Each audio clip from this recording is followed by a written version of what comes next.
Gouverner, c'est prévoir. Tā franči saka paši par savu politiku.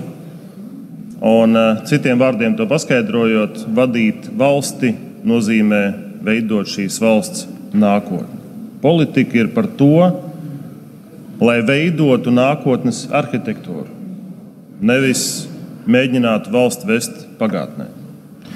Es domāju, ka diskusija par to, vai vēlēšanām ir jānotiek Latvijā arī krieviski, vai krievu valodā jāveido ir debates, ir ļoti svētīga, jo tas ir kā rengens, kas atklāja gan šeit Saeimas zālē sēdošo patieso seju, mērķus un būtību.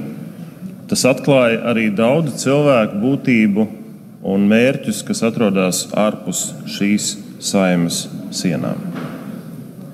Mēs redzējām to, ka vieni vēlas vest valsti pagātnē, tajos tālajos pirms 90. gadiem laikos, kad es vēl arī piedzimis biju un kādu laiku dzīvoju Padomju Savienībā, kad it kā jau nekur nebija rakstīts, kad ir jābūt divām valodām, bet visi to lietoja un praktizēja. Tā bija vispār pieņemta norma, dokumentācija viss bija krieviski, un Padomju Savienībā izdevās arī radīt tādu kā nācijas mazvērtības kompleksu, pāriet tātad pilsoņiem uz krievu valodu, un faktiski Latvijā pastāvēja divvalodība.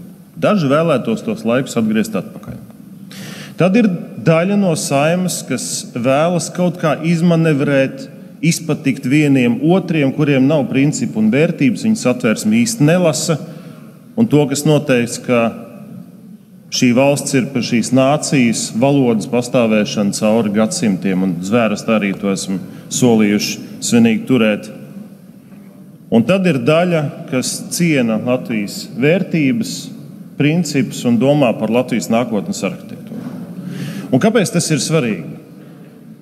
Tāpēc, ka neatkarīgajā Latvijā kopš Latvijas Republikas neatkarības atjaunošanas ir piedzimuši 804,000 bērnu. 804,000 bērnu, kuri nav bijuši spiesti mācīties krievu valodu, viņiem šāda papildus izvēle netika vairs uzspiesta, nebija nekāda pienākuma to darīt. Bērni, kas mācījās svešvalodas, franču valodu, angļu valodu un citas, tāpēc viņi savu perspektīvu redzēja jau rietumos, nevis austrumos. 804,000 cilvēku, no kuriem puse 386,000 šodien ir pilngadīgi, kuri bauda demokrātijas svētākās tiesības, gan vēlēšanu aktīvās tiesības, gan pasīvās. Tātad iet un piedalīties vēlēšanās, balsot un izvēlēties savu nākotni, tāpat arī kandidēt. Un, kolēģi, šis valodu stāsts ir tieši par šiem 804,000 Latvijas jaunajiem cilvēkiem un Latvijas nākotni, nevis par pagātni.